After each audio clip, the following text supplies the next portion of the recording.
আরে কেউ আবার ভাববেন না যে আমরা বিয়ের দাওয়াত খেতে আসছি, আসলে কিন্তু ব্যাপারটা এরকম না। হ্যালো ভিউয়ার্স, শুভরাত্রি। আজকে রাত্রে ব্লগ নিয়ে চলে এলাম আমি সাথে, যদিও আমার ভিডিওটা রাত্রে করা, তাই সবাইকে শুভরাত্রি জানালাম। আশা করি সবাই ভালো আছেন, সকলকে ভালোবাসা জানিয়ে শুরু করছি আমি আমার আজকের ব্লগ। তো আসলে আজকের ভিডিওটা ছিল আমি বাসন্তী পূজা দেখতে যাচ্ছি, আমি বা আমার পরিবারের সবাই। তো আমি অলরেডি রেডি শেডি হয়ে উঠে পড়েছি, আর কালো শাড়ি পরতে না আমাকে বেশ ভালো লাগে, কিন্তু আমাকে দেখতে কেমন লাগছে সেটা কিন্তু আমার অডিয়েন্স বলবে। তো অবশ্যই জানাবেন কিন্তু আমার কালো শাড়িতে কেমন লাগছে। আমি সাজতে খুব ভালোবাসি, শাড়ি পরতে খুব ভালোবাসি।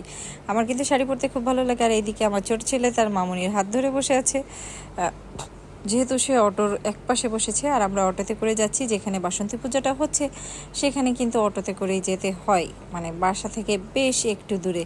তো যাই হোক আর কি, সব মিলিয়ে সবাই কেমন আছেন, সকলকে ভালোবাসা জানিয়ে শুরু করলাম আজকের ব্লগ। তো আসলে না বললেই নয়, আমার যে ভিডিওটা আজকে তৈরি করা সেটা সম্পূর্ণই ক্রেডিট যে আমার মেজ বোনের বিথি দাস, কারণ আজকের ভিডিওটা সম্পূর্ণ করেছে সে। আর তো আমার ভিডিওগুলো এডিট করে দেয় জ্যোতি দাস। তো সবার সহযোগিতায় আমার ভিডিওগুলো ইদানিং হচ্ছে। আমি জানি না কবে ফরিউতে যাব, কবে আমার ভিডিওগুলো ভাইরাল হবে। আর সবার সহযোগিতায় আমি যখন চলতে চাচ্ছি তখন নিশ্চয়ই কোনো না কোনোভাবে আমি সফল হয়েই যাব এক সময়, তোমাদের আশীর্বাদে। তো যাই হোক আর কি, এখানে কিছু ছোট ছোট ক্লিপ নেওয়া ছিল, সেগুলো আমি একত্রিত করে আমি আমার নিজের ভিডিও নিচ্ছিলাম আমার নিজের ফোন দিয়ে, বাট আমার এই ভিডিওটা আমার বোনের ফোন দিয়ে করা। তো যাই হোক আর কি, সব মিলিয়ে এই আমরা একটু ঘোরাঘুরি করার ফাঁকে একটু আইসক্রিমও খেয়ে নিলাম। তারপরে এখানে একটু ফাঁকা জায়গা, মানুষজন কম, বাসন্তী পূজা যেহেতু সেহেতু বেশ কিছু মানুষ আছে। তো এখানে এসেছিলাম একটু ভিডিও করতে। আর ভিডিও করা মানেই তো বুঝতে পারছেন, আমি আমার স্বামীকে ডাকছি আমার সাথে একটু ফটো টটো শ্যুট করার জন্য, তা করছে না।